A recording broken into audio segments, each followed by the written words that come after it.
Ladies and gentlemen, the following segment of the podcast is presented exclusively by the Heritage Foundation. For 52 years, Heritage has fought tirelessly for America's founding principles and advancing conservative public policies. Much more than a think tank, Heritage is a conservative policy powerhouse, fighting for the everyday American to advance common sense policies and dismantle the D.C. bureaucracy. Our founding fathers gave us an extraordinary system of government, and the Heritage Foundation is dedicated to defending the heritage and carrying on their legacy for future generations. So get involved by completing their national survey on President Trump's agenda by visiting heritage.org/Levin. That's heritage.org/LEVIN. Paid for by the Great Heritage Foundation. He's here. He's here. Now, broadcasting from the underground command post, deep in the bowels of a hidden bunker, somewhere under the brick and steel of a nondescript building, we've once again made contact with our leader, Mark Levin.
Mark Levin here. Our number, 877-381-3811, 877-381-3811.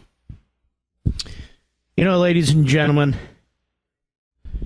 we're all watching, or at least I'm watching, depending on where you are, the return of these two astronauts. There's actually four. Two went up in September, but the two that have been there languishing for 9 months would not have happened but for SpaceX, Elon Musk, and his entire team. You know, it wasn't that long ago when somebody like Elon Musk would be praised. He'd be on all the big network TV shows. He'd be honored. There'd be a ticker tape parade for him down Fifth Avenue in New York. That we know the name of all the senior people at SpaceX. That the media would be crowding to invite them on their programs and to celebrate them. We'd have individuals with knowledge about these sorts of things telling us about the space vehicle that went up and brought these people back. We know a lot more than we know today. This is historic in every respect. It is truly incredible. While people are out there vandalizing Tesla dealerships, while they're out there vandalizing individual Tesla automobiles owned by people, while they're vandalizing Tesla charging stations,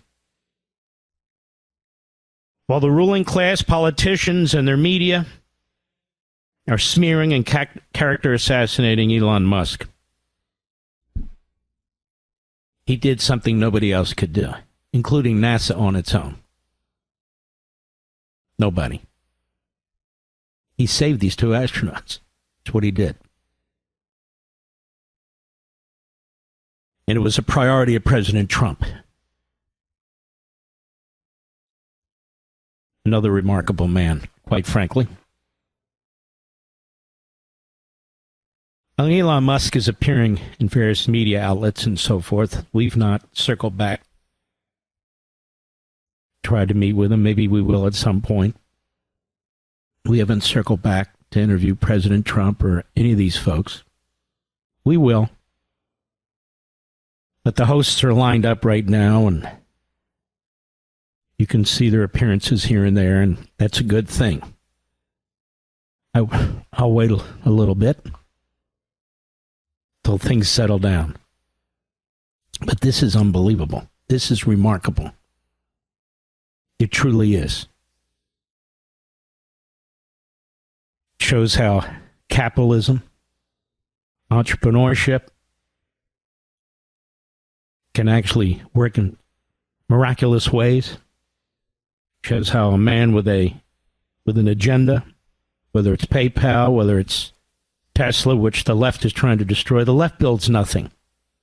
They build nothing. Their billionaires build nothing. Soros builds nothing. They destroy. They redistribute. They steal. They grift. They build nothing. You could take all the money that George Soros has and Warren Buffett has together. They haven't built a damn thing. They invest in companies that already exist. They try and sell them at opportune times, make a few shekels, actually a lot here and there.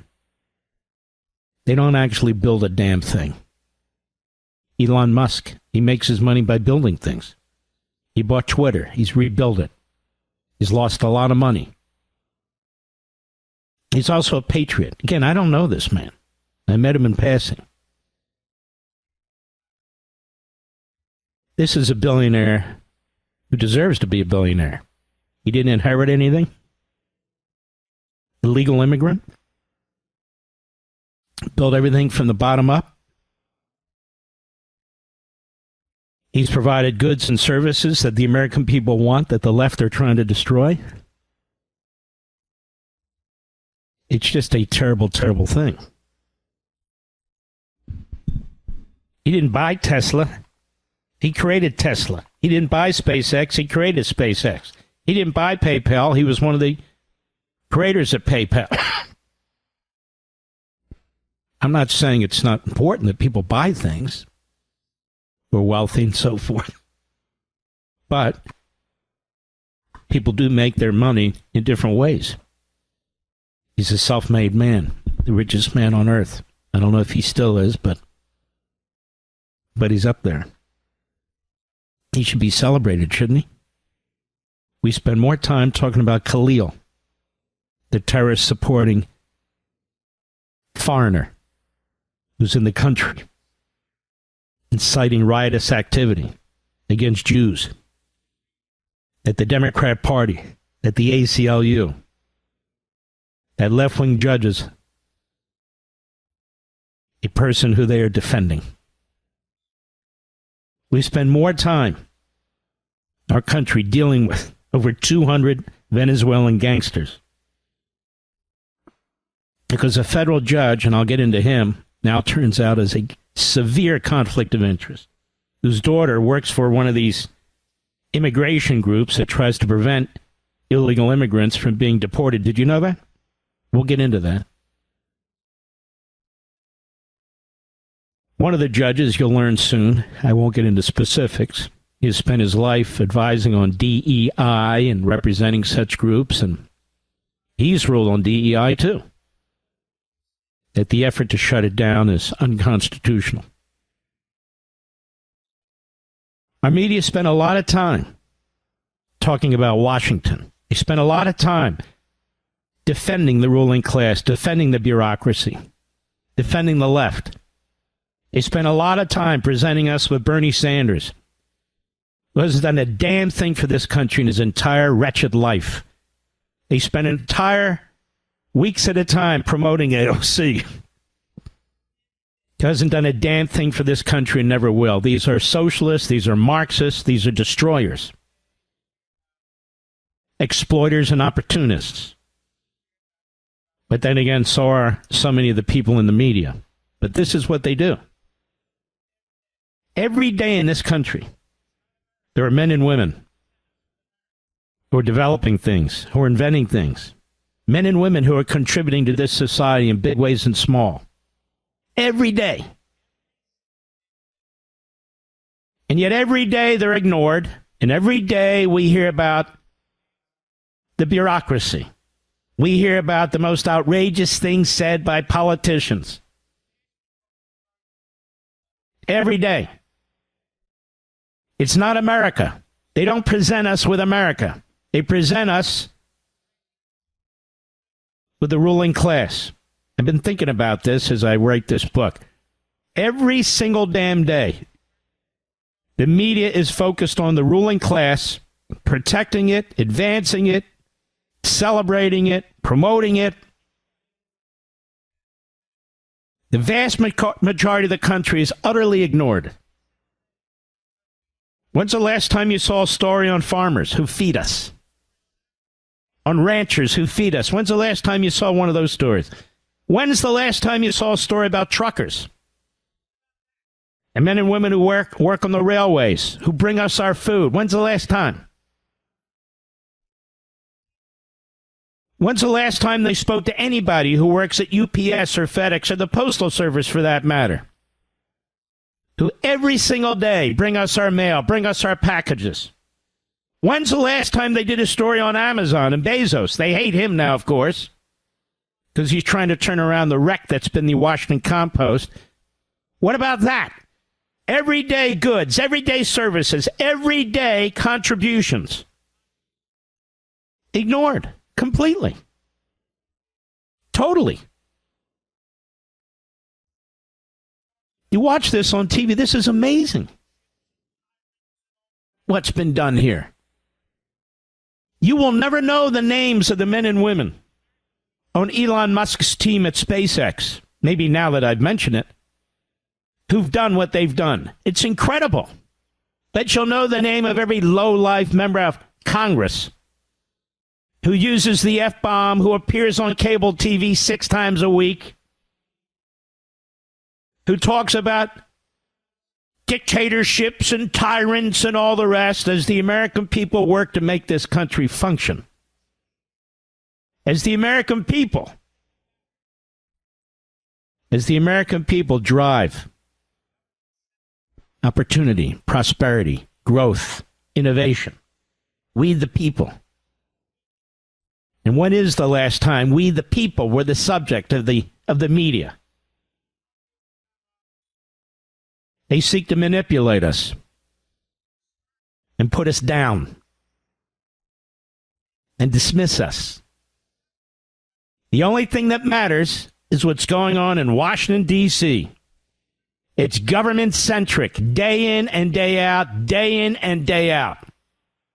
They all talk like Marxists about redistribution of wealth, getting the billionaires. The judges are a disgrace, and I'll deal with John Roberts soon. A disgusting besmirchment of our constitutional system. And this guy, the Chief Justice, who could have done something about it 2 weeks ago, he speaks out. Impeachment's not the proper response. He lectures the President of the United States. Takes off his black robe.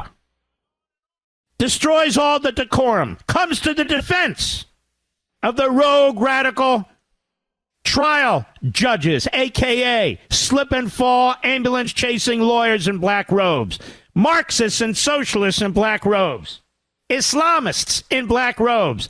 That's what they are. That's who Biden, Obama, and Clinton put on the federal bench. And you and I were supposed to sit silently. I heard a former federal prosecutor on my favorite network going on and on about how he's had many, many cases, you know, and sometimes they're wrong, and that's the way it goes. No. We're not talking about criminal cases. We're talking about the Constitution of the United States. Who gets to do what? It's the heart and soul of our republic. Not the courtroom where these former federal prosecutors, yes, Your Honor. No, Your Honor. Yes, Your Honor. No, Your Honor. If we have federal judges who aren't going to uphold the Constitution, they're not Your Honor. They're your dishonor. And in this country, we have free speech, and it's not limited to two branches of government. Is it? No, it's not. Where's progress being made in the private sector? Where's their hope in the private sector? Not government. There's not a single corporation in America that would survive if they were run like USAID, which a federal judge just stepped up and stepped in and interfered to protect. There's not a single private sector business that would survive that can't fire people and hire people on merit. Not one. There's not a single private sector business that could survive if it had gang members attacking its facilities and its employees. Not one.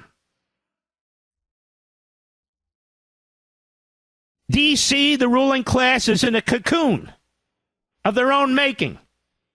John Roberts doesn't live in the communities and the neighborhoods that are suffering the consequences of rogue judges.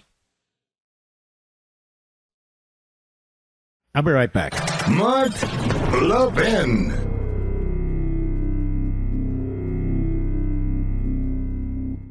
Listen, folks, if you're like me, you're passionate about protecting our American values. That's why I trust the Heritage Foundation. They're dedicated to promoting policies based on free enterprise, limited government, and traditional American values. The Heritage Foundation does more than just produce policy recommendations. They're mobilizing conservatives across the country. And right now, they need you to take action by completing their national survey on President Trump's agenda. Your responses to this survey will help guide Heritage leadership as they work closely with folks in Washington to promote your values, secure America's borders, and restore our freedoms. Here's what I want you to do. Visit heritage.org/Levin, heritage.org/Levin to complete your survey. It's very, very important. My friends at Heritage need you to act now to help them maximize the impact on President Trump's first 100 days. Heritage is committed to preserving our founding fathers' principles and ensuring that America remains a beacon of freedom and opportunity. So I know you won't sit on the sidelines. You'll get involved, please, today, and make your voice heard. Visit heritage.org/Levin. That's heritage.org/Levin. Please complete your survey today. That's heritage.org/Levin, paid for by the Great Heritage Foundation.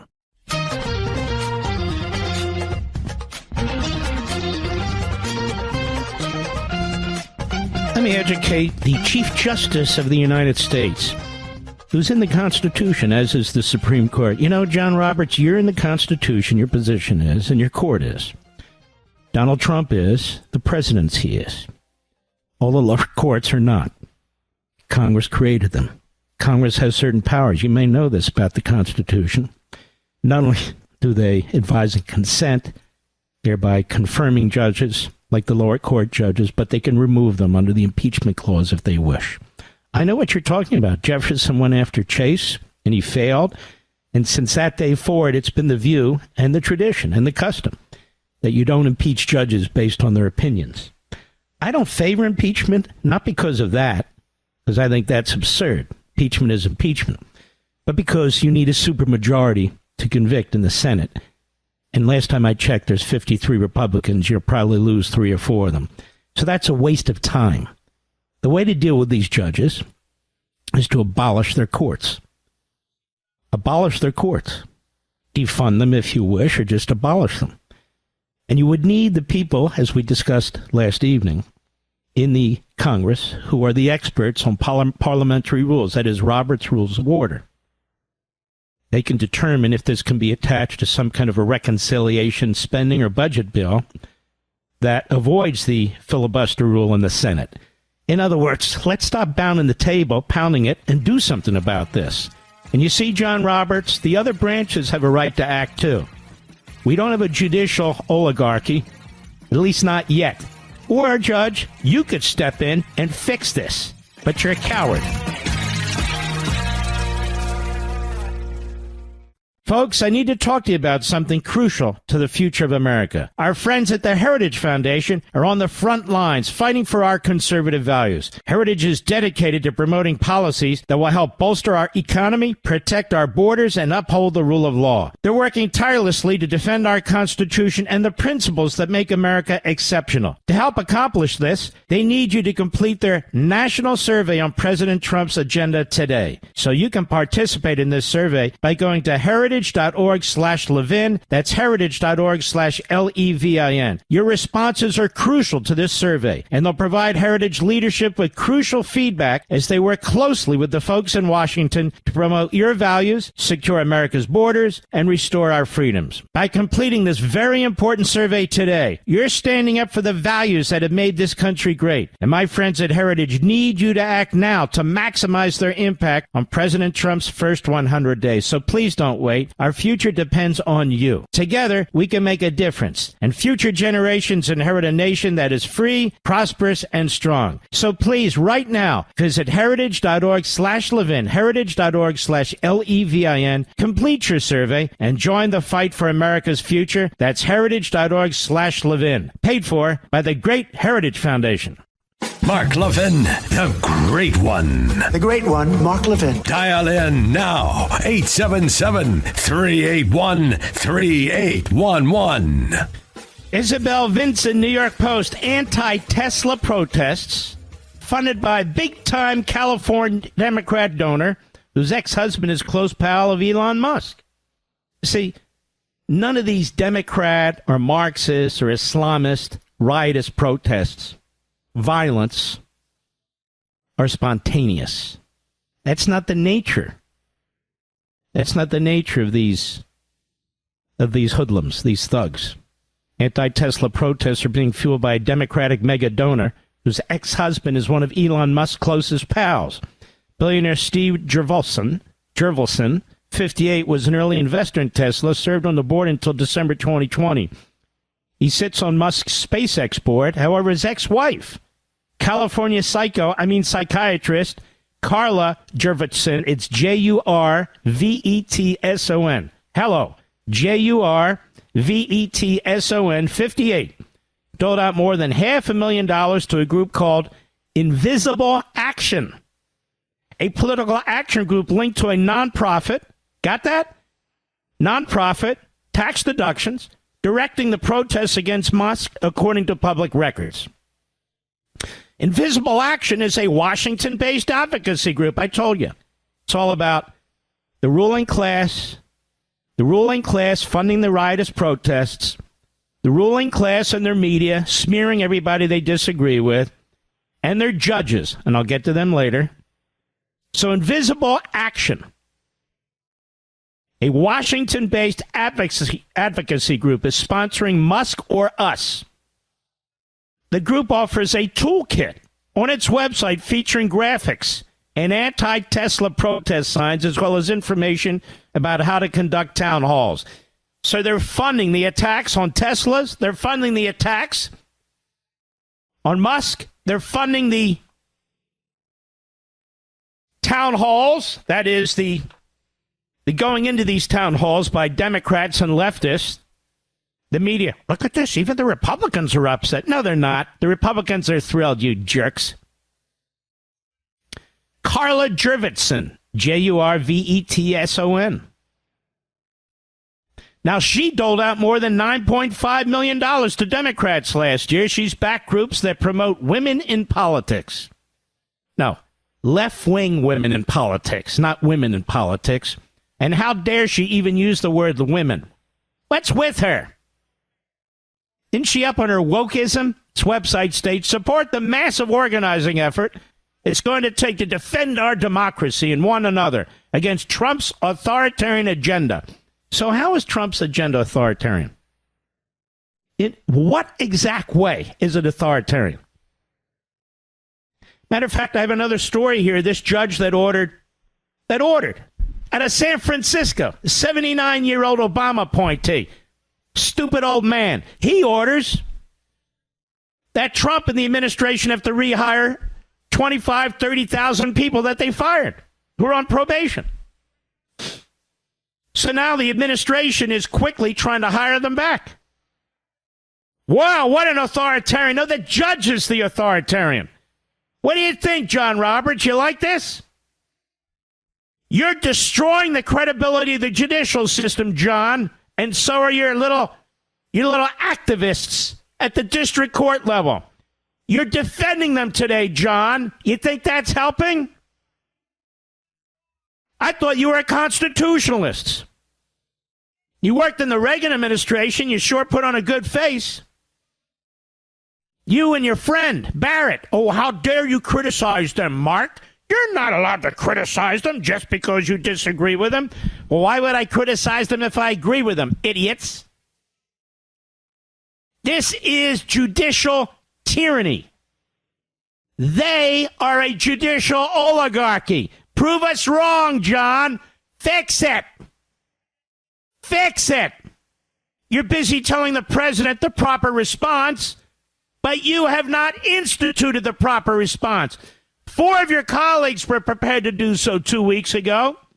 Sam Alito, Brett Kavanaugh, Clarence Thomas, Neil Gorsuch. But you and Barrett is a complete disgrace. That's right, I said it. You and Barrett, you threw in with the radicals. You could have put an end to this 2 weeks ago. You think I'm going to keep my mouth shut about this? That ain't going to happen.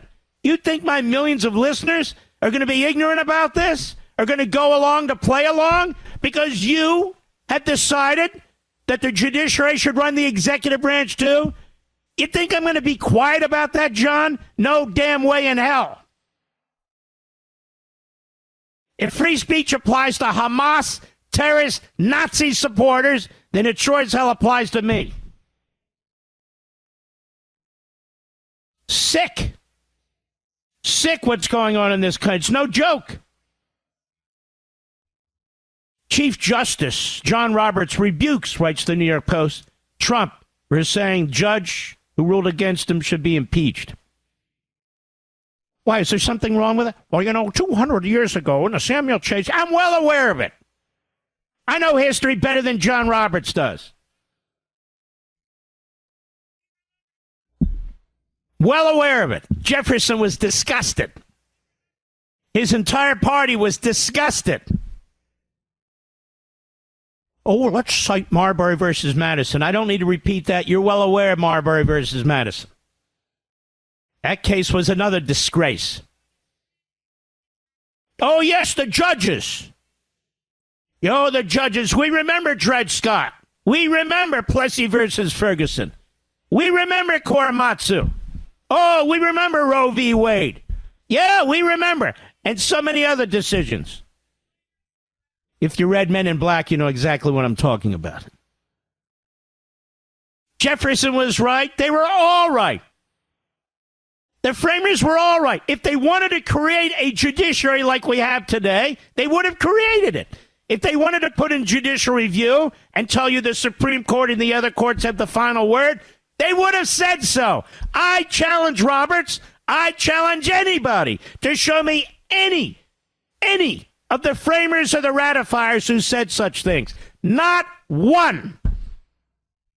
Not one. The fact of the matter is, if any of them believed that the Constitution would confer this kind of power on a federal district judge in San Francisco to reach into Washington, in Seattle to reach into Washington, in Boston to reach into Washington, in New York to reach into Washington, one judge who's not even in the Constitution, if they would have believed for a minute that the judiciary had this kind of power, they never would have ratified this Constitution. They were warned by Brutus, a.k.a. Robert Yates, from New York, that the ambiguity surrounding the judiciary would be the problem. He was right.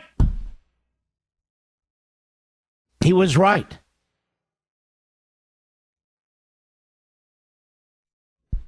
Now, tyranny comes in many forms.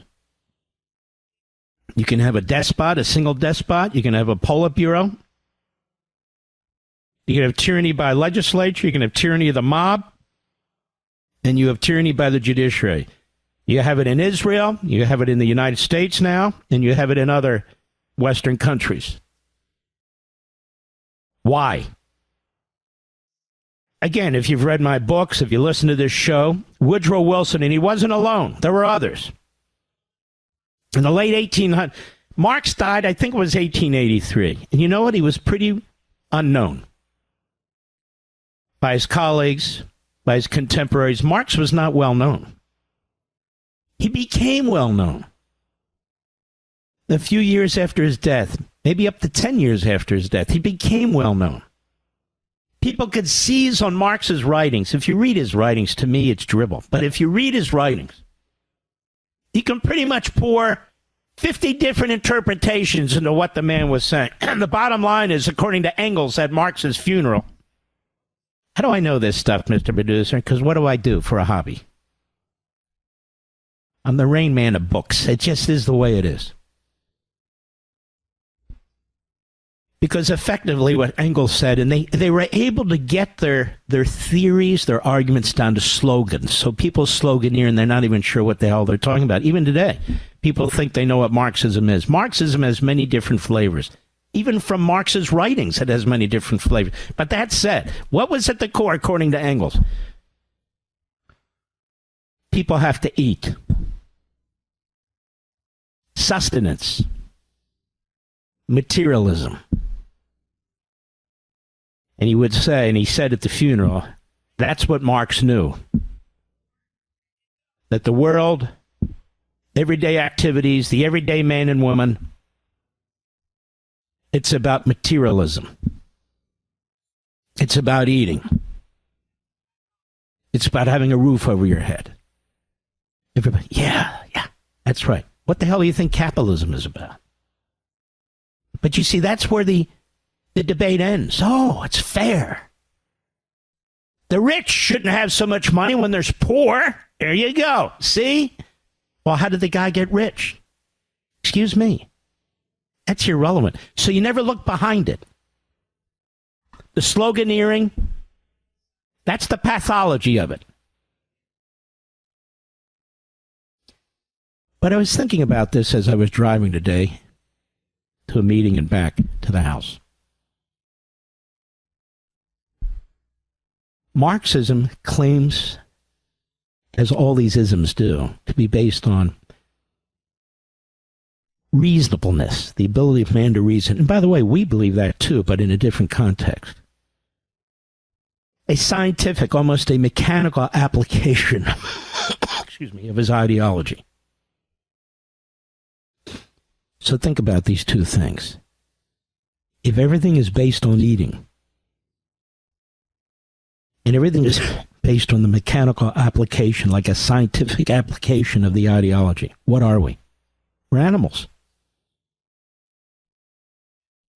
Human beings are treated as animals. Now, in communist regimes, isn't that the case? Cuba, Venezuela, Nicaragua, communist China. I'm doing Bernie Sanders. North Korea. Human beings are treated as animals, not as individuals. Not as free will, independent thinking individuals. So if it's all about eating, and reason is interpreted, or should I say misinterpreted, to mean a mechanical scientific application of this ideology by a relative handful of elites, like Washington, D.C. as an example, then you're actually taking the humanity, man's nature, and destroying it. And you're treating men and women as nothing but the predators and the victims, the oppressors and the oppressed. It's the most, as I was thinking about it when I was driving, the most dehumanizing kind of ideology. And yet it's everywhere. It's everywhere. As Mises said, and I've told you this before, we all talk like Marxists. Even people who have no idea what Marxism is about talks like Marxists. That's the genius of the sloganeering and the generalizations in Marxism. But when you go deeper, beyond the surface, That's when it becomes confounding, impossible. So man has to bend to the ideology. Man has to bend to the ideology. Man has to bend to the enforcers of the ideology. Man has to have his thought, men and women. Man has to have his thought controlled. If you're going to have thought control, you have to have speech control. So that which actually differentiates humans from creatures is effectively to be controlled and destroyed. And so they talk in these slogans. Bernie Sanders is a sloganeer. Just listen to him. Says the same thing over and over. He's a sloganeer. AOC is a sloganeer.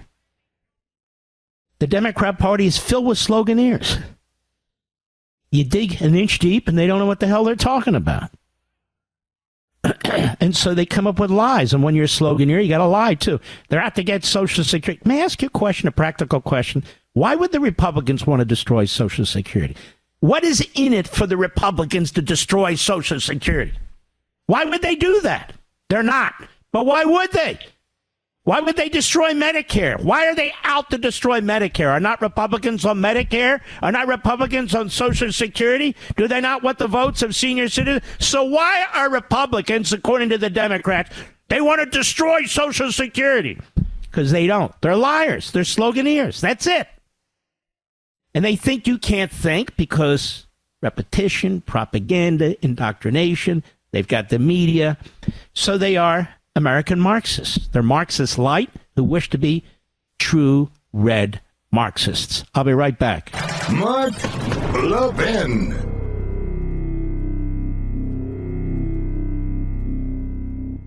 Listen, folks, if you're like me, you're passionate about protecting our American values. That's why I trust the Heritage Foundation. They're dedicated to promoting policies based on free enterprise, limited government, and traditional American values. The Heritage Foundation does more than just produce policy recommendations. They're mobilizing conservatives across the country. And right now, they need you to take action by completing their national survey on President Trump's agenda. Your responses to this survey will help guide Heritage leadership as they work closely with folks in Washington to promote your values, secure America's borders, and restore our freedoms. Here's what I want you to do. Visit heritage.org/Levin, heritage.org/LEVIN to complete your survey. It's very, very important. My friends at Heritage need you to act now to help them maximize the impact on President Trump's first 100 days. Heritage is committed to preserving our Founding Fathers' principles and ensuring that America remains a beacon of freedom and opportunity.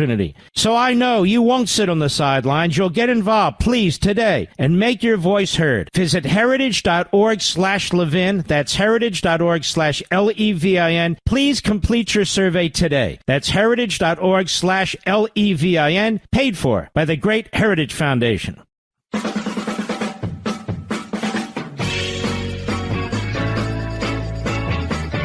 two astronauts who've been up there for 9 months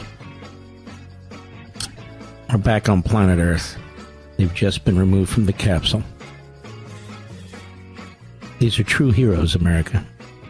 They're waving, they're smiling, thumbs up. We do have heroes. And these are two of them. And I want you to understand that but for SpaceX and Musk and the people who've invested in it and the people who work here, this day would not be happening. This could be a horrendous tragedy. You have this former astronaut, Kelly, the senator from Arizona, a real drama queen. A few days ago, he turns in his Tesla. And I posted, "You're a former astronaut. What a dumb bastard. Shouldn't you be thanking Elon Musk? Can't you put your stupid politics aside for 2 seconds?" Apparently not. I'll be right back. This segment of the podcast is exclusively sponsored by Pure Talk. Pure Talk offers great coverage and can save your family money on your wireless bill every single month. Go to puretalk.com to find the plan that's right for you. Thank you again for listening, and thank you so much for this sponsorship, Pure Talk. He's here. He's here.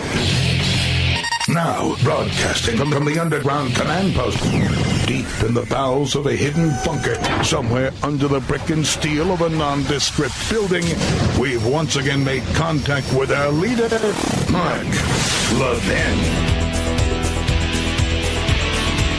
Hello, America. Mark Levin here. Our number, 877-381-3811, 877-381-3811. We'll be taking calls in hour 3, bottom of the hour. I want to tell you about this Judge James Bosberg.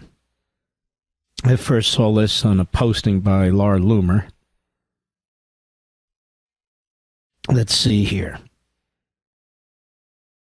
The daughter of this Judge James Bosberg does in fact work for a non-governmental organization that provides legal advice to immigrants and helps protect them from deportation. Did you hear what I just said? Now, this Judge Bozeman is the chief judge of the district, and this Judge Bozeman is the one who ordered the planes to turn around with all those Venezuelan thugs and to come back to the United States, and now is demanding that the president convince him that what he did was lawful. Now, I discussed yesterday with you at some length that this judge's order was verbal. It was oral.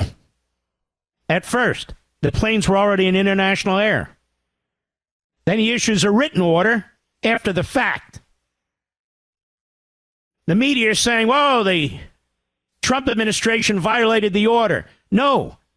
Judge Bosberg violated the precedent in his own district, starting in 2003 by Judge Lamberth in the case of Landmark Legal Foundation versus the EPA.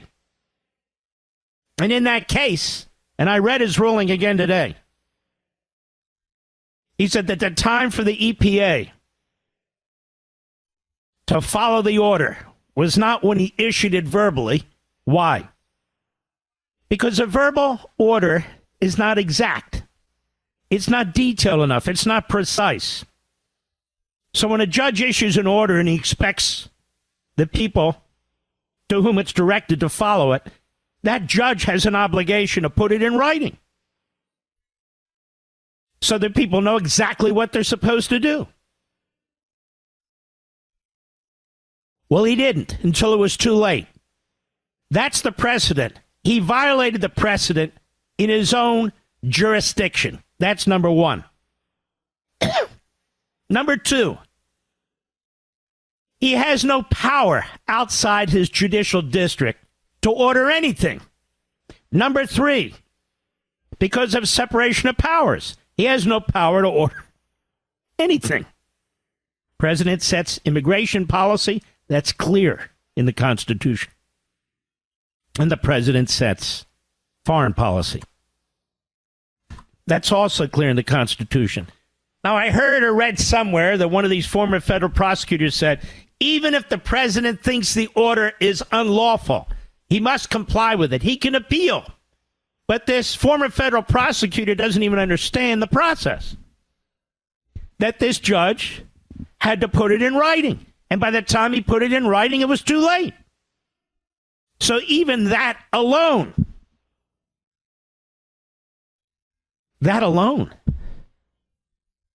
is why, quote unquote, the judge's order wasn't followed. What was his order exactly? People have a right to rely on precedent. They have a right to rely on what goes on in a jurisdiction. And the judge has a duty to comply with it himself. As he tries to make new law, but that's ridiculous. And in this case, where there's serious questions, big questions, really, really big questions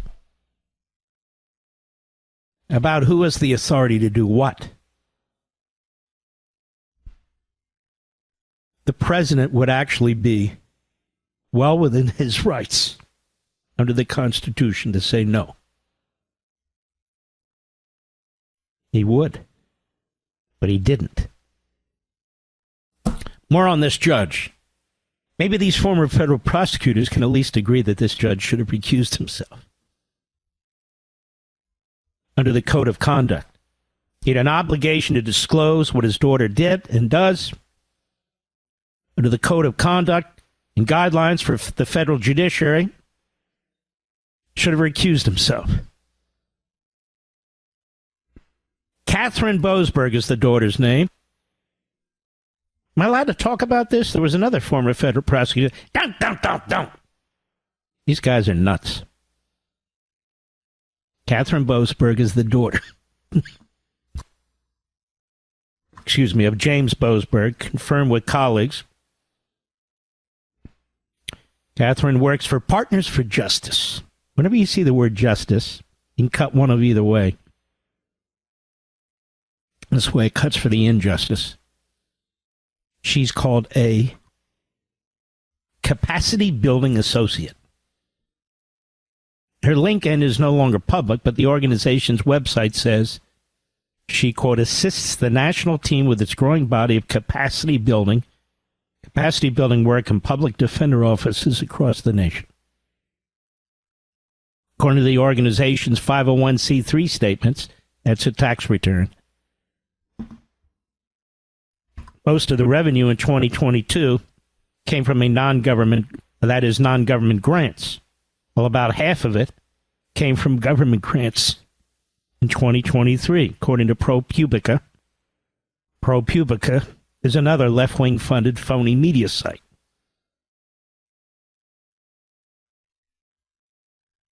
Let's see here. Looking at this. Reading through. Now, a spokesman for the organization spoke out against the Lake and Riley Act, calling it a terrible and duplicative law. You got that? That's how radical kook this group is that the judge's daughter works for. Reminds you of this Mershon, the clown in New York, right? The organization provides services to, quote, fight deportation, unquote. Now, under the Code of Conduct, the disqualification clause states the following. A judge, the judge's spouse, or a person related to either within the... Oh, excuse me, I jumped ahead. A judge shall disqualify himself or herself in a proceeding in which the judge's impartiality might reasonably be questioned, including but not limited to situations and instances in which the judge or the judge's spouse or a person related to either, that would be his daughter, within the third degree of the relationship with the spouse of such a person is known by the judge to have an interest that can be substantially affected by the outcome of the proceeding. Well, clearly this organization exists to prevent deportations. Now, does it get any clearer than that? Does it get any clearer than that? Have we lost the language altogether? The words mean nothing? Because if that's true, we're done. Because the Constitution is nothing but words. It's what it is. It's a language. And I want to ask John Roberts a question. If a judge does not honor the Constitution, why are we honoring a judge? I'd say the same thing to the former federal prosecutors. This is an open and shut case. This is an open and shut case. You're dealing with Venezuelan gang members who've committed all kinds of crimes who were led into this country illegally. These are illegal aliens. Number one. Number two, read the damn Constitution. The president, the executive, has plenary power when it comes to immigration. Number three, the president has cited a federal statute that triggers national security interests. So you have immigration and national security. No federal judge has the right to interfere in either. What statute's been violated? None. None. What part of the Constitution's been violated? None. Nothing. Well, mark due process. They're here illegally and they got to go. That's the due process they get. It's that simple. They're not citizens. They're not even green card holders like the thug that was in Columbia University. Folks, these are easy cases. These are not complicated cases. They're making them complicated. They're trying to wrap them in the law, wrap them in the Constitution, wrap them with federal judges.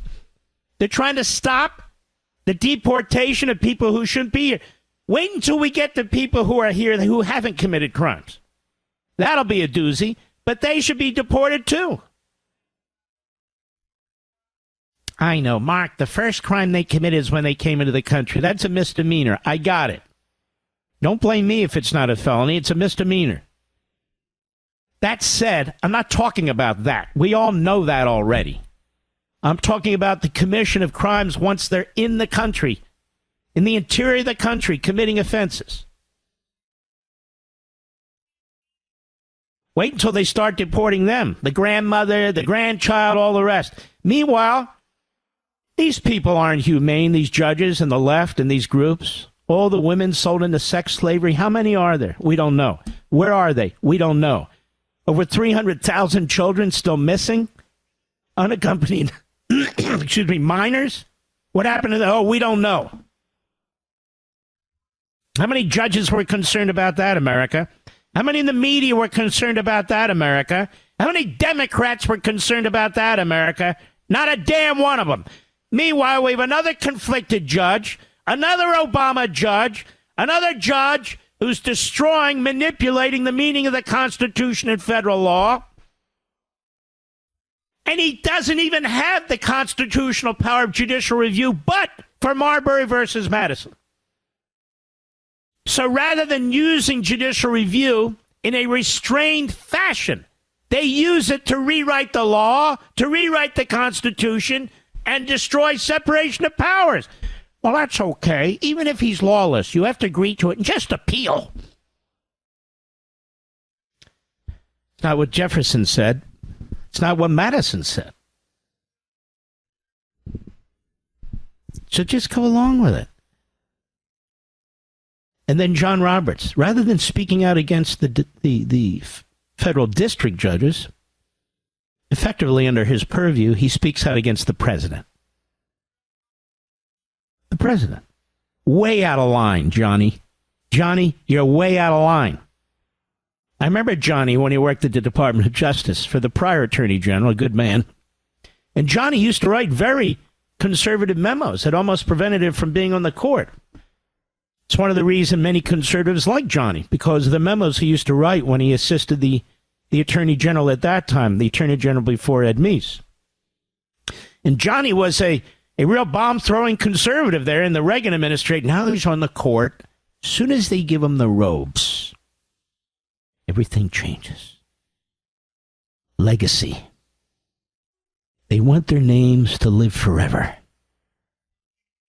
They want the people who write the legal columns, the law books, the history books, to say wonderful things about them.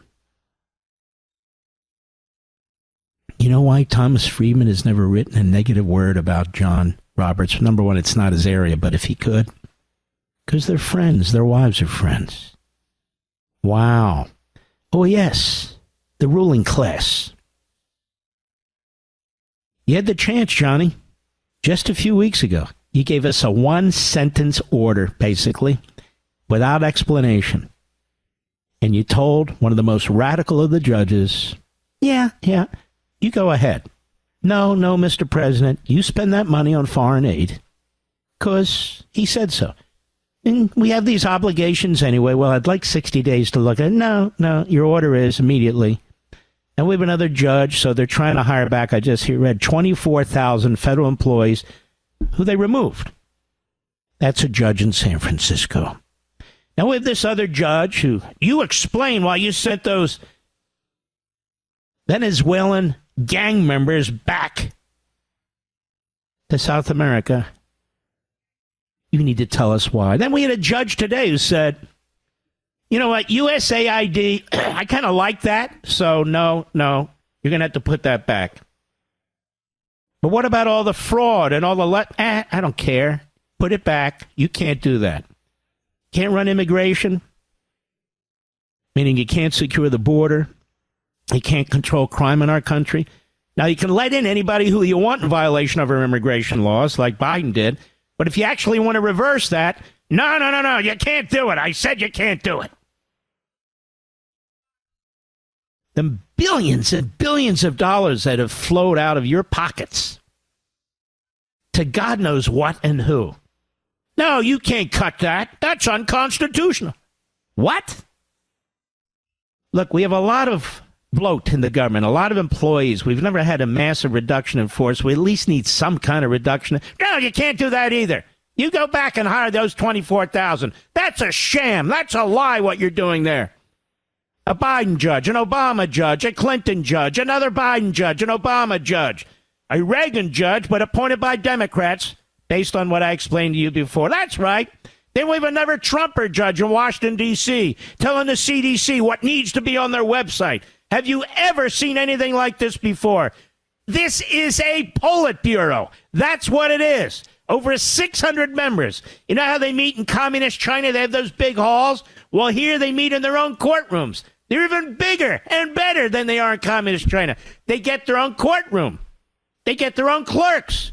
They get their own bailiffs. That's right. That's right. We at least have to go through the pretense of having a judicial system rather than a judicial oligarchy. Let me tell you something, Johnny. I'm going to be hammering this until you fix it or Congress does.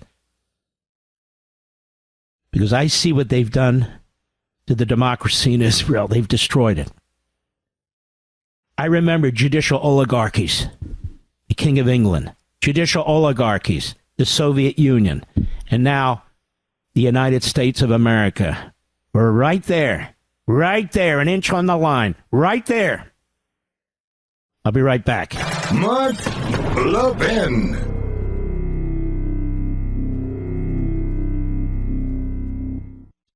This country was founded on freedom. Freedom from a country that forced us to buy overpriced tea, then try blockading us when we dumped their tea into the ocean. How'd that work out? Well, it's time to throw your overpriced big wireless contract overboard, too. You don't need to pay $100 a month per person just to get a free phone. Pure Talk, my cell phone company, says no to inflated prices and gimmicks. With a qualifying plan of just $45 a month, you can choose a free iPhone 14 or a free Samsung Galaxy with qualifying plans. And yes, this is for a premium service. Unlimited talk, text, 25 gigs of data, and mobile hotspot at a fraction of the price of the big three. All on America's most dependable 5G network. Get your free iPhone 14 or Samsung Galaxy with qualifying plans by visiting puretalk.com/Levin today. Switching is easy. Again, that's puretalk.com/LEVIN to claim your free iPhone or Galaxy with a qualifying purchase from Pure Talk. America's wireless company, my wireless company.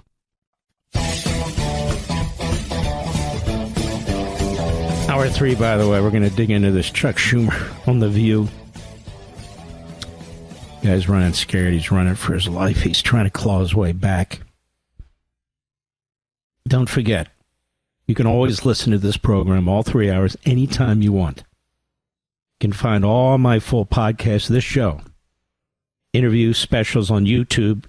Go to youtube.com at Mark Levin Show, or just go to Mark Levin Show on YouTube. It'll pop right up. Mark Levin Show on YouTube. Also, you can go to the Mothership.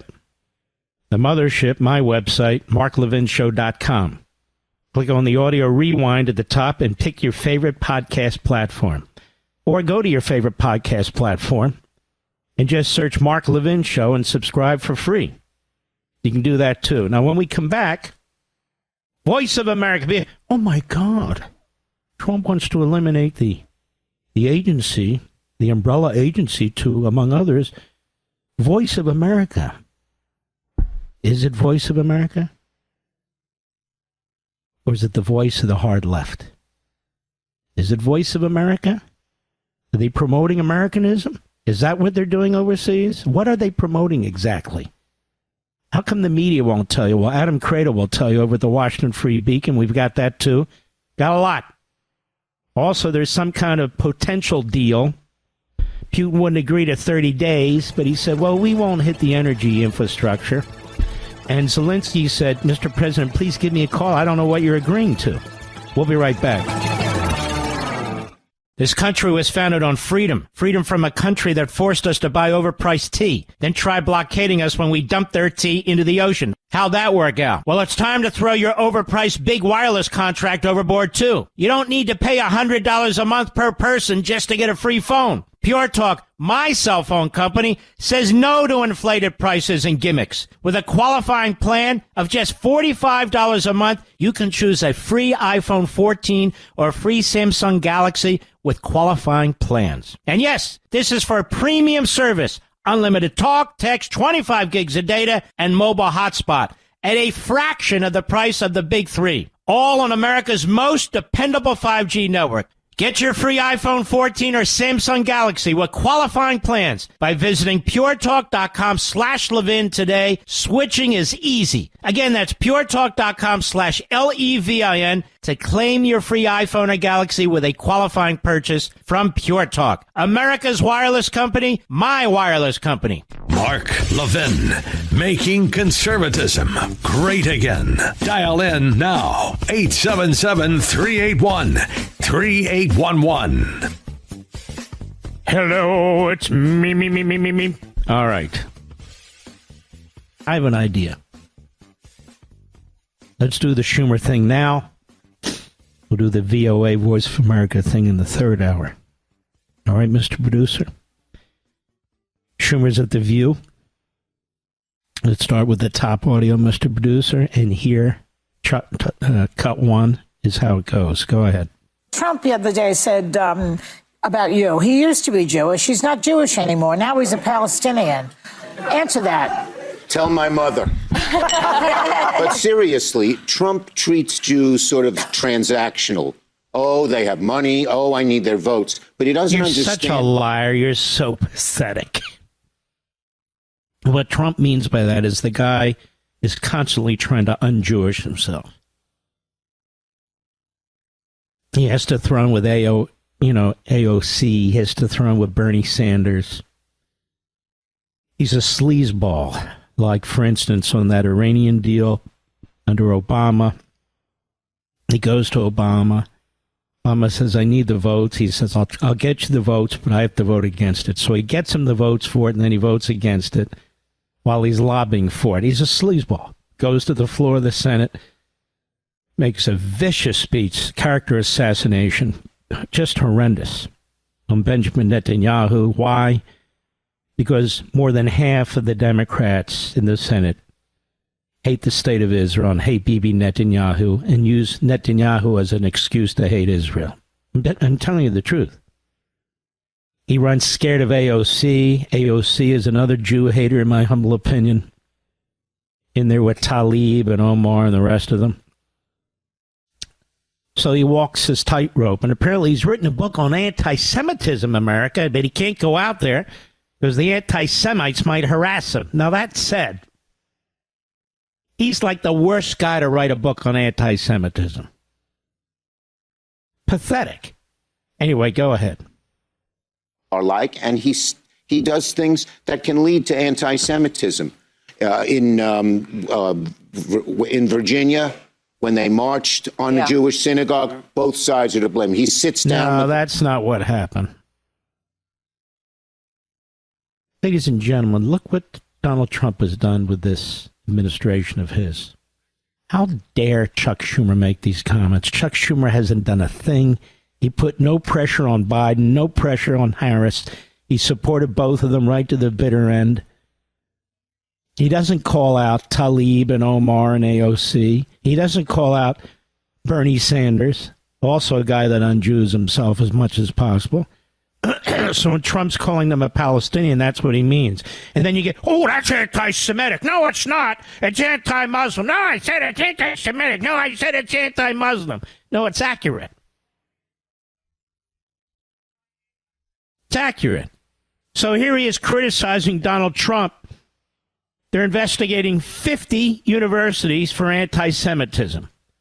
They've taken $400 million away from Columbia, and actually more, according to the Free Beacon now, more grants, because they haven't done enough to fight anti-Semitism. They have a special unit within the Civil Rights Division, an all-hands-on government unit to fight anti-Semitism.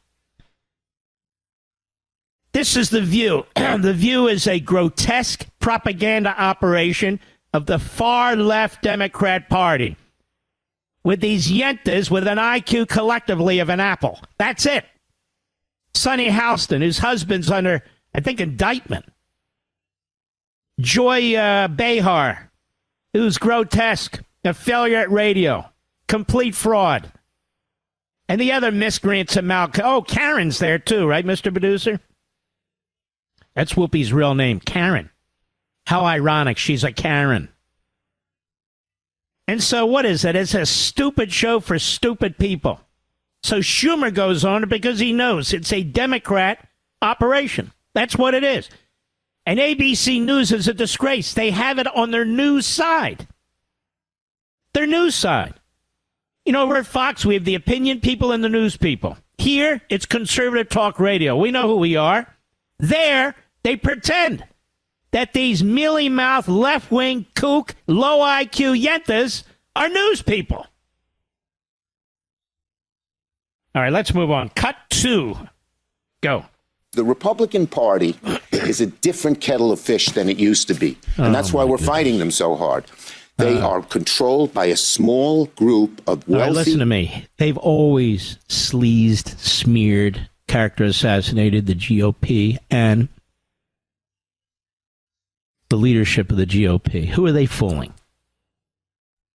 By the way, they're having this news conference, NASA. I hope they have somebody from SpaceX there. I don't know.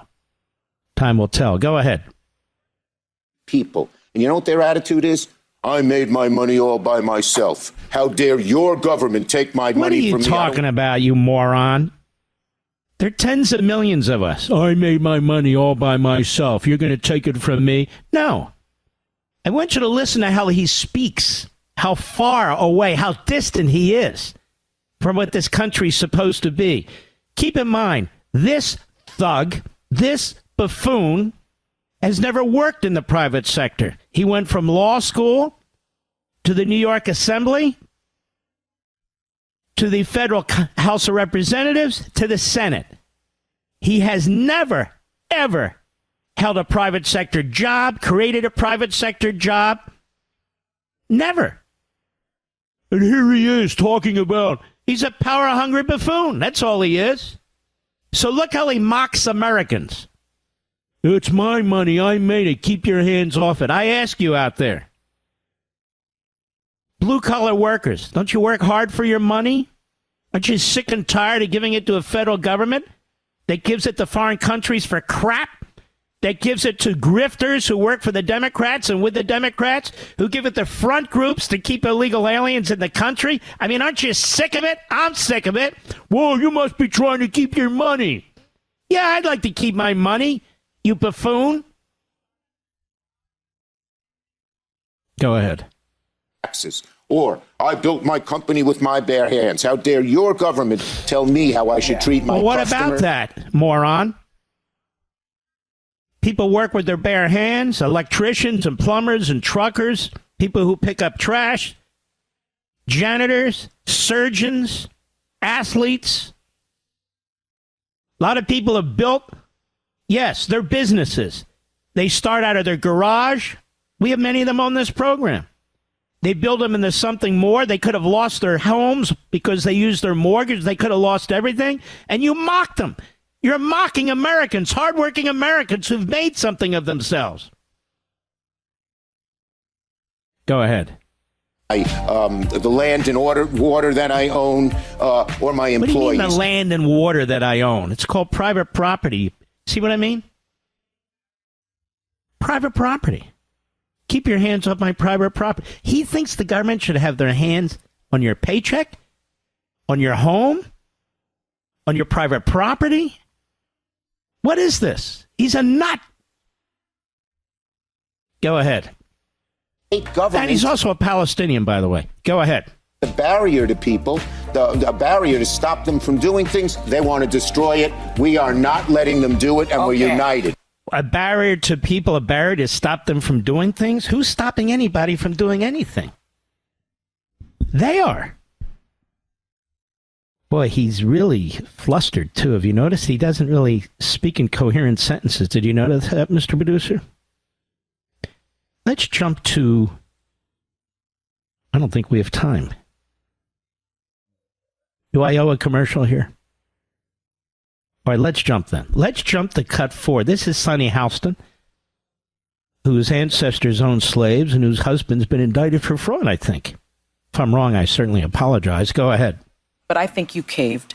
I think you and 9 other Democrats caved. I don't think you showed the fight. She's a real, she's a bomb thrower.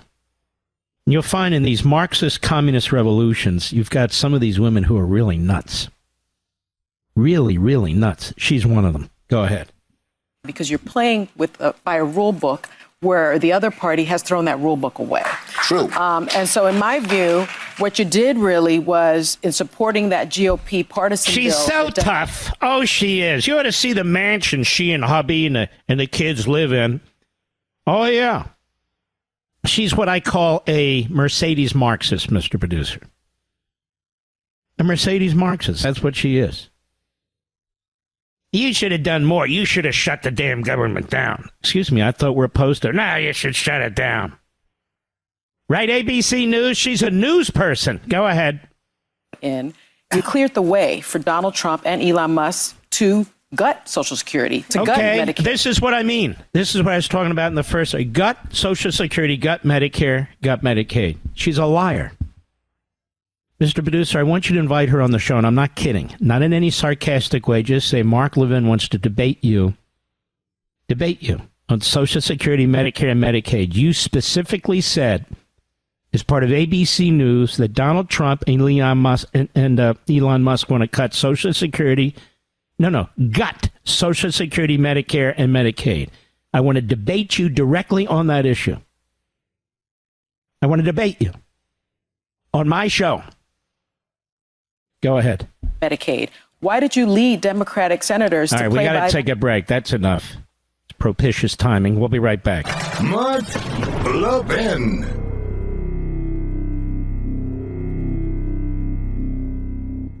This country was founded on freedom. Freedom from a country that forced us to buy overpriced tea, then try blockading us when we dumped their tea into the ocean. How'd that work out? Well, it's time to throw your overpriced big wireless contract overboard, too. You don't need to pay $100 a month per person just to get a free phone. Pure Talk, my cell phone company, says no to inflated prices and gimmicks. With a qualifying plan of just $45 a month, you can choose a free iPhone 14 or a free Samsung Galaxy with qualifying plans. And yes, this is for a premium service. Unlimited talk, text, 25 gigs of data, and mobile hotspot at a fraction of the price of the big 3. All on America's most dependable 5G network. Get your free iPhone 14 or Samsung Galaxy with qualifying plans by visiting puretalk.com/Levin today. Switching is easy. Again, that's puretalk.com/LEVIN to claim your free iPhone or Galaxy with a qualifying purchase from Pure Talk. America's wireless company, my wireless company.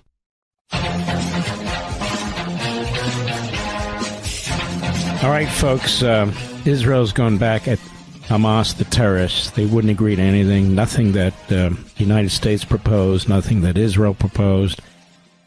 And Israeli intelligence saw that they were just building up their arms and building up their caves and so forth and so on. And during that time, the Israelis were also building up their knowledge about where the hierarchy of Hamas was, and they decided to really pound the crap out of them. Despite what some reporters are saying, this is not indiscriminate bombing. This is very heavy, targeted bombing, heavier than before. Here's the Prime Minister of Israel, Netanyahu. Go. Hamas is responsible for this war. It invaded our towns, murdered our people, raped our women, and kidnapped our loved ones. Hamas refused offer after offer to release our hostages.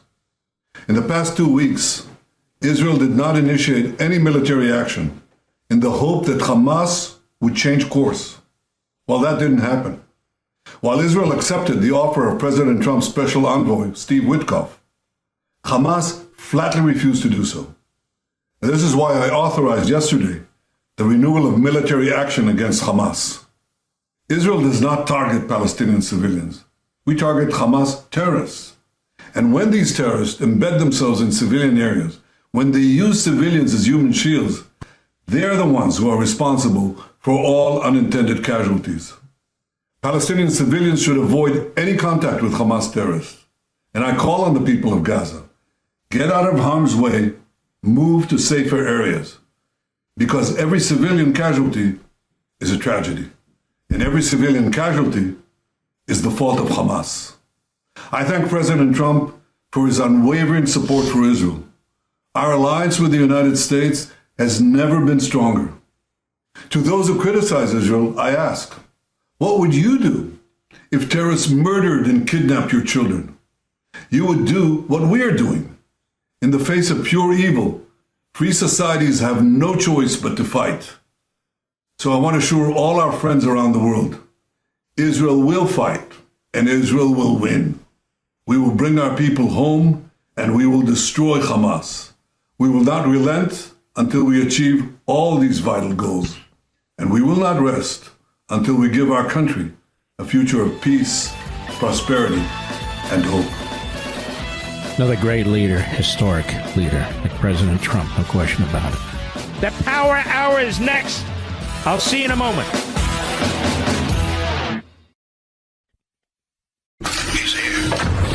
He's here.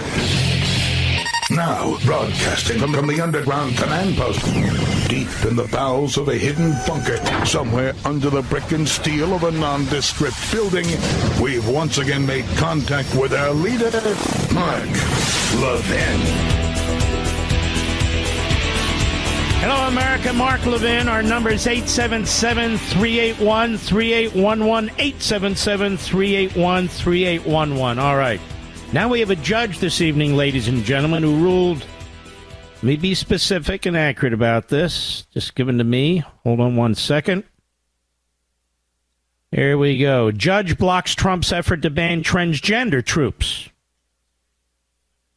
A Biden judge, she's a radical leftist. I know who this one is. I think she got to be a judge by 2 votes. Judge Anna Reyes wrote in a 79-page opinion.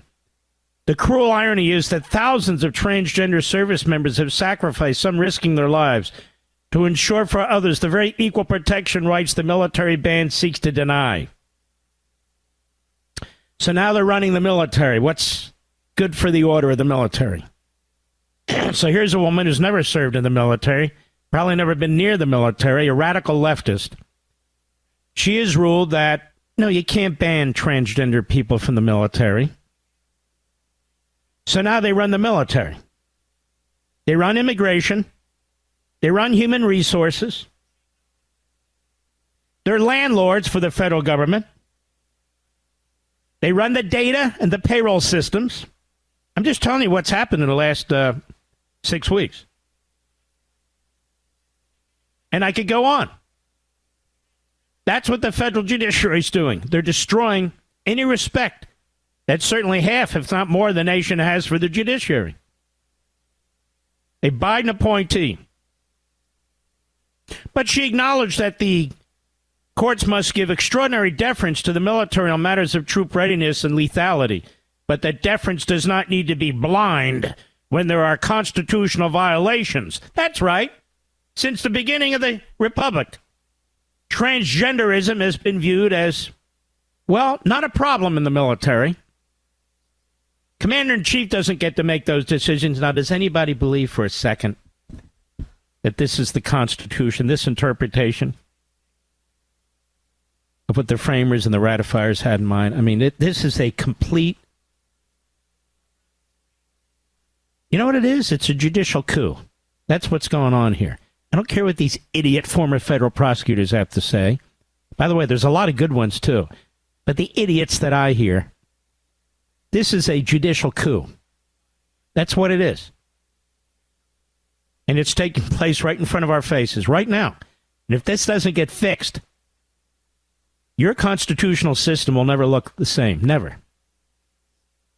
They throw around these phrases about due process. They throw about these phrases all the time. But when you read these opinions, as I just read the summary of this one, and I'll read it in full after the show. They're filled with hyperbole. Like they're written by, op-ed writers for the New York Times. Because that's pretty much what they are, op-ed writers for the New York Times wearing robes. It is grotesque what's happening here. I've never seen anything like this. To be perfectly honest with you, I've never seen anything like this. It's all utterly and completely predictable, depending on the judge. Completely predictable. So a president doesn't have a right to do a damn thing because somehow it violates due process, some statute, and it's all a bunch of crap.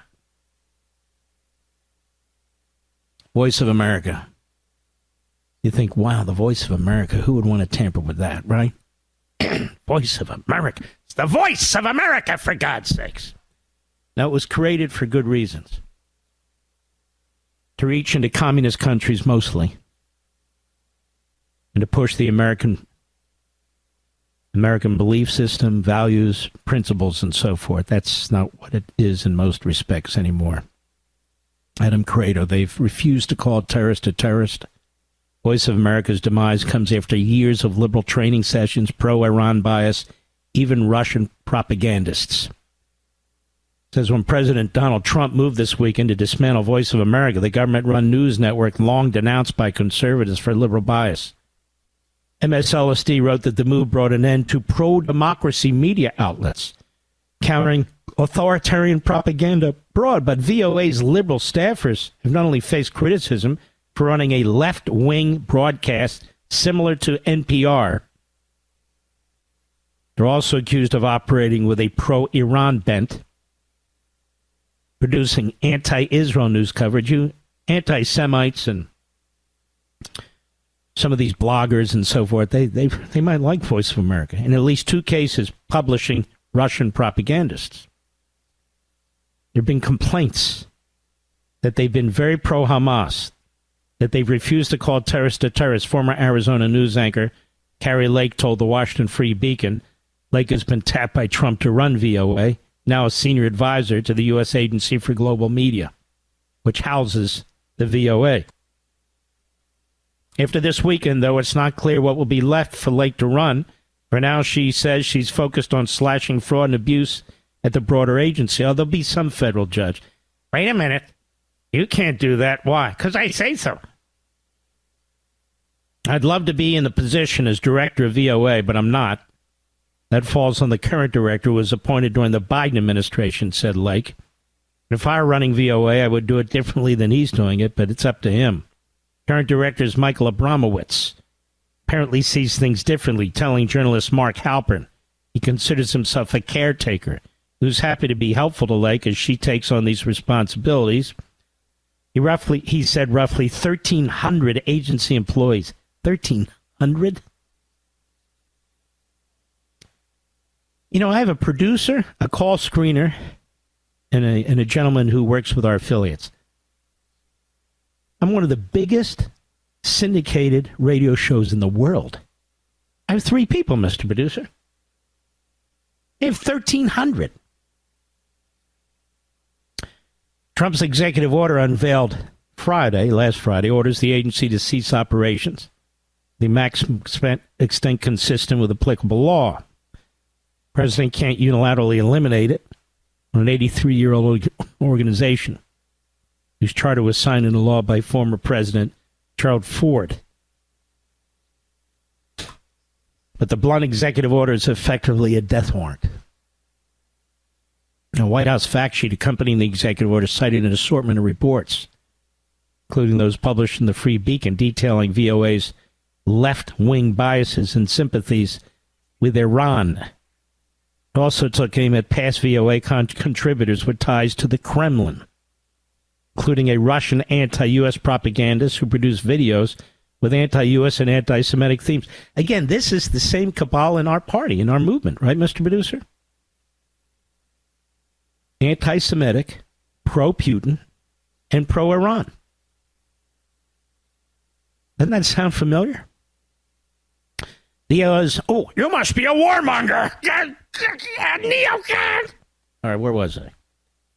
VOA's liberal leanings, which became particularly pronounced during Trump's first term in office, run counter to the stated mission to represent America, I'm quoting, and present the policies of the United States clearly and effectively. Instead, in many cases, it has advanced narratives preferred by America's adversaries, aligned itself with the anti-Trump left. I'm sick of these never-worth. I really am sick of them. Can't we just say we give up? Can't we just surrender? Can't we just tell our allies to go it along? Can't we let's do that? VOA reporters, for example, are instructed to be, quote, fair, impartial, objective in public spaces, unquote. 2019, a collection of those reporters took to social media to trash the administration they were meant to highlight abroad. This included Doug Bernard Johnson, a VOA editor, who maintained a Facebook page littered with anti-Trump posts, according to a Daily Caller report.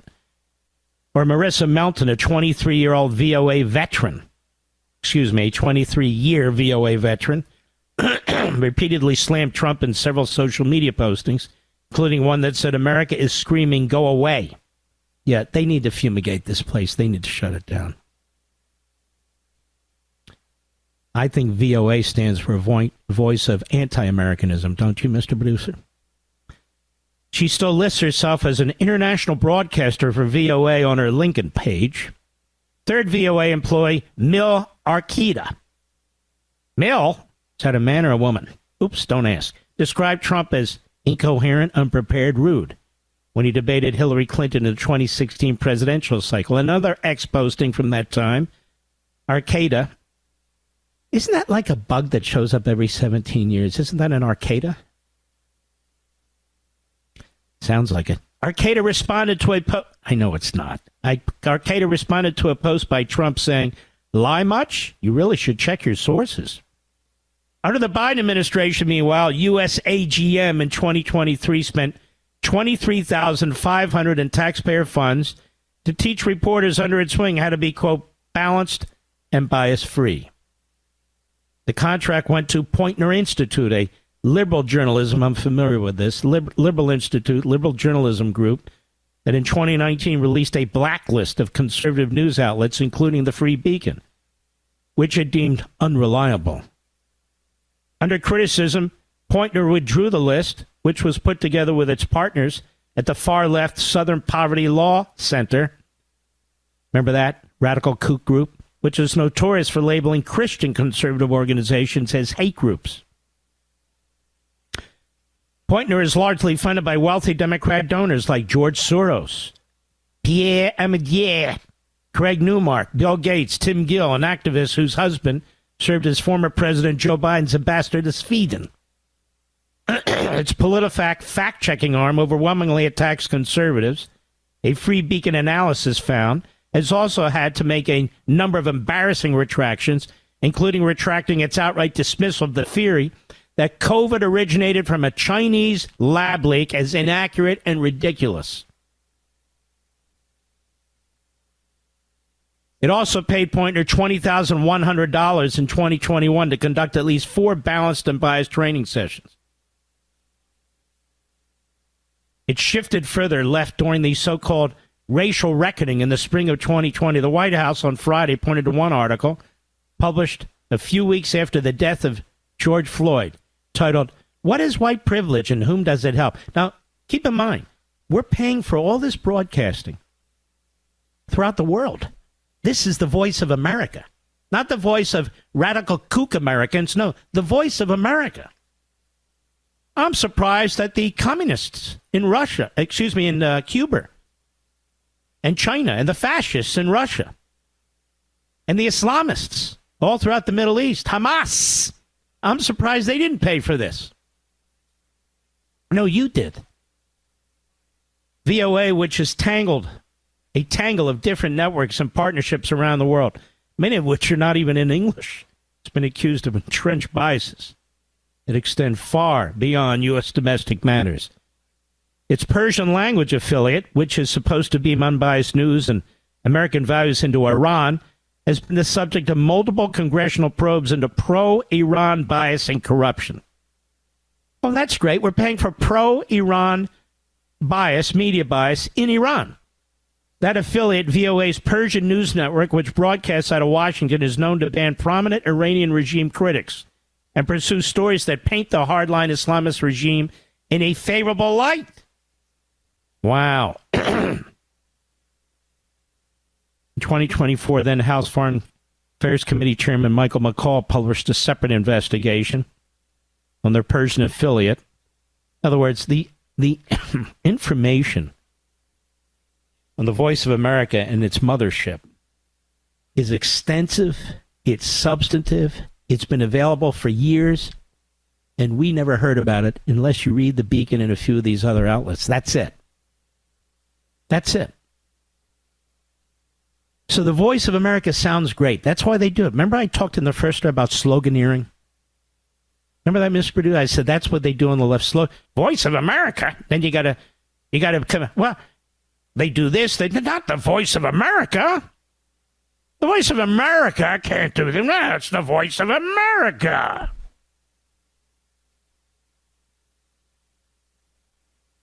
Abramowitz said VOA reporters consistently refer to Hamas as a terrorist group and that Hamas are terrorists, full stop. That's the acting head. The one they're covering October 7, calling it instead a terrorist attack, an insurgents. An insurgents. Well, that becomes a problem. It's an insurgents. No, it's a terrorist attack. VOA engaged in similar behavior to that of private anti-Israel liberal news groups such as CBS News. Top VOA editorial officials privately instructed staffers not to call Hamas and its members terrorists, except when quoting statements, according to National Review. Lake, whom Trump intends to install as VOA director sometime this year after Brent Bozell, the president's nominee to run the USAGM, the mothership, is confirmed, described the editorial policy as shocking. But the Democrats are defending this organization, America. Is this what you want, Mr. and Mrs. America? The Democrats are defending this. They think it's just fine. I'll be right back. Mark Levin.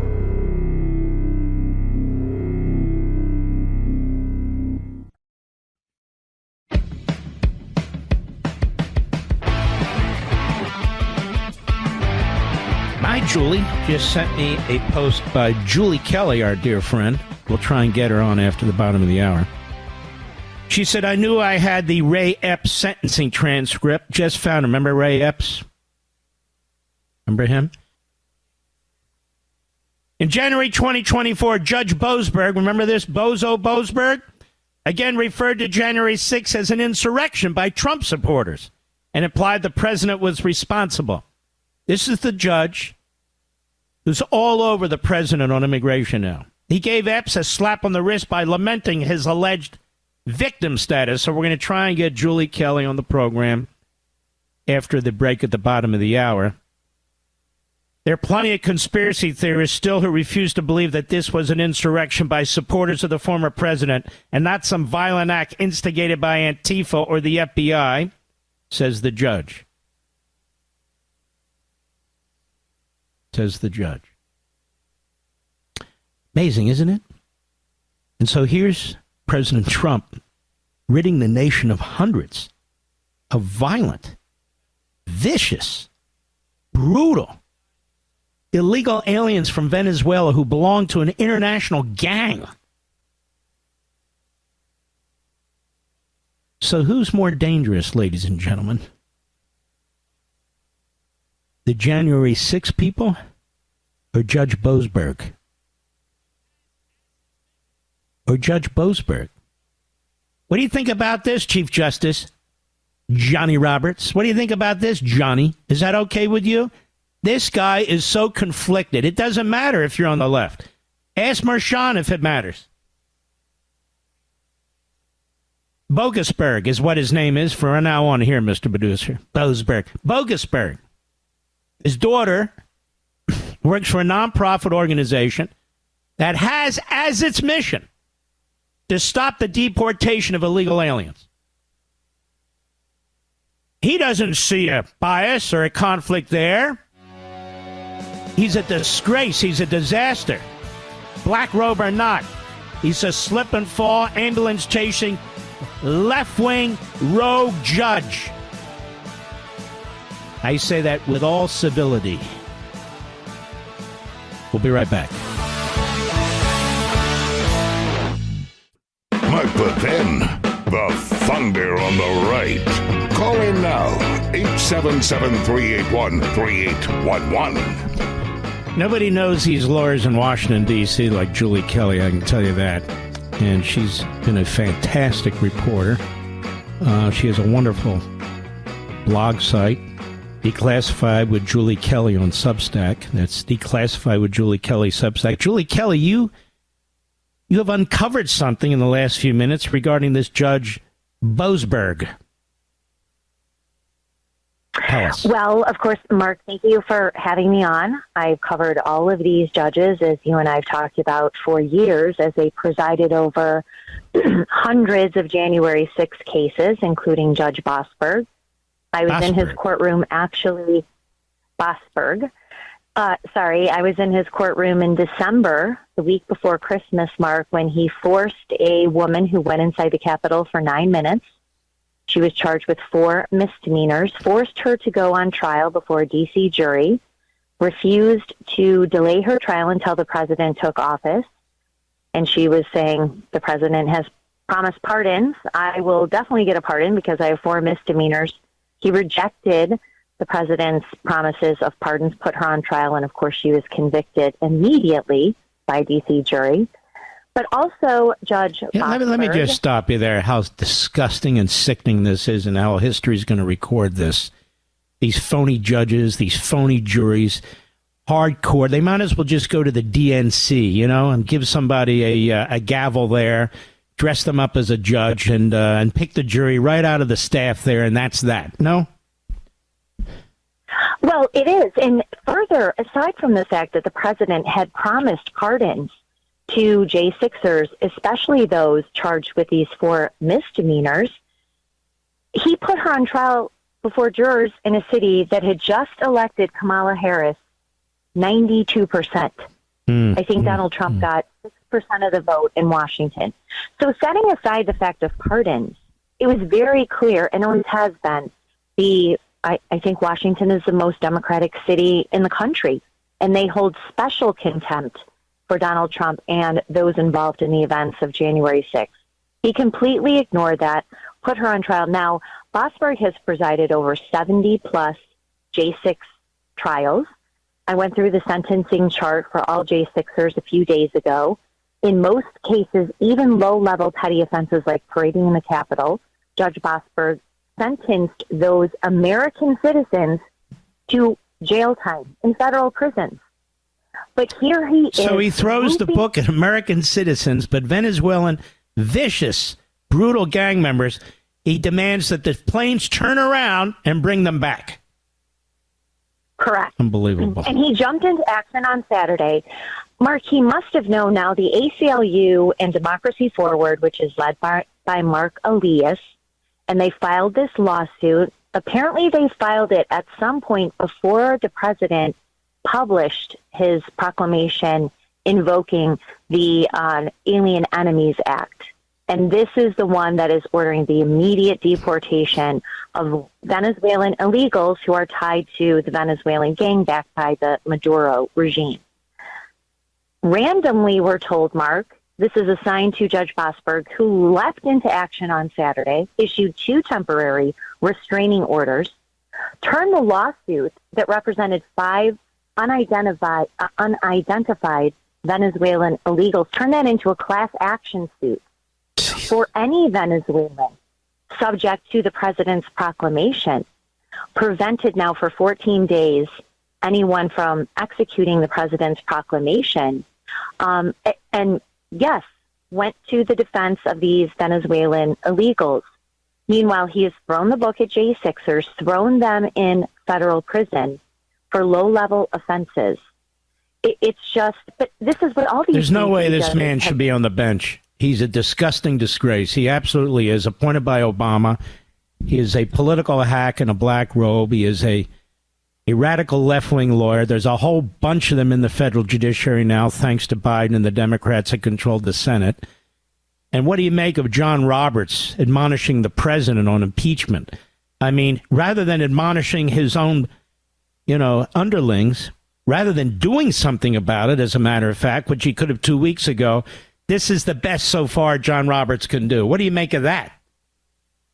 Well, I'll tell you what's dangerous about what John Roberts said today, aside from completely going outside of his lane. He has no purview to comment on impeachment proceedings. Of course, that is the responsibility of Congress.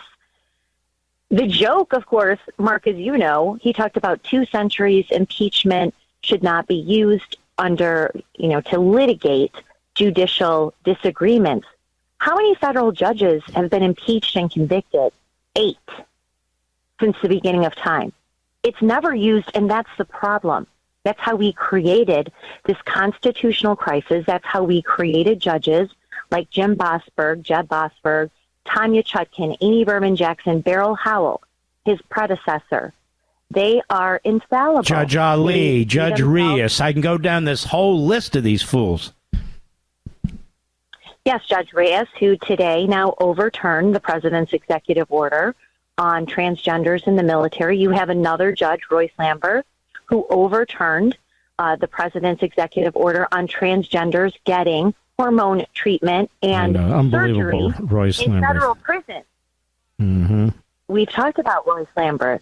But these are the same judges, Mark, you and I have talked about for 4 years, who insisted that the 4-hour protest at the Capitol on January 6th was an attempt to overthrow democracy and overturn the election, the results of the 2020 Let me ask you something, election. Julie Kelly. The same people who claim that what's happening at January 6th every day at Columbia University and worse, where Jews are running for their lives and hiding, where the police are beaten every single time they come out. They're shutting down classrooms, graffiti, violence, taking over buildings. You want to talk about January 6th? Isn't it funny? They claim that's free speech. Isn't that remarkable? They do. I mean, free speech, of course, is everyone else except for those who protested at the Capitol on January 6th. Think of what Jeb Bosberg also did. Number one, he put his judicial imprimatur on the unlawful use of 1512c2, the post-Enron obstruction statute. Not only did he allow that unlawful statute, unlawfully applied statute, of course, the Supreme Court overturned that in June of 2024 in the Fisher decision. He allowed that. He added sentencing enhancement for J6ers who were convicted on that unlawfully applied statute. He put I want the nation to understand that statute was passed after the Enron case. And essentially, the core of the statute prevents companies, businesses, from destroying evidence in anticipation of subpoenas and so forth and so on. Had absolutely nothing to do with what happened on January 6th. They throw around this word obstruction. It had nothing whatsoever to do with January 6th. And yet these cases were brought, many of them based on that, and the judges kept rubber stamping it. They kept rubber stamping that, including Jeb Bosberg. They also, so this applied to 300 plus J6ers. Mark, some were thrown in prison for 4 years on convictions or plea agreements on 1512c2 alone. Now, did Jeb Bosberg and the 15 other judges on the district court who put their imprimatur on that, did they come back and apologize? Did they feel any remorse for what they did to American citizens? No.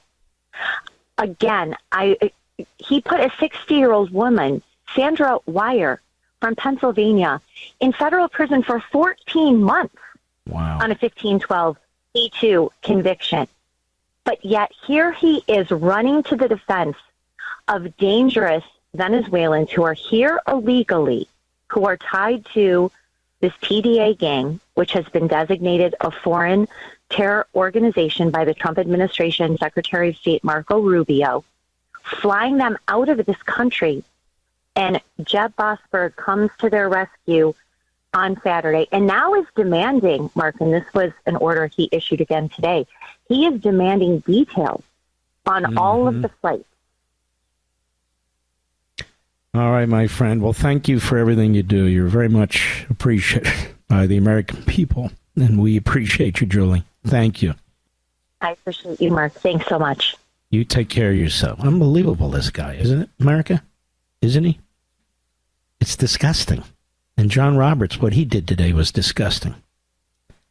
And anybody who goes on TV or radio or writes columns who claims to be conservatives or constitutionalists or originalists and defend this, they're disgusting. Pathetic. This is the time people who understand the Constitution, believe in the Constitution, really need to speak out. Need to speak out. Just outrageous. I'll be right back. Mark Levin.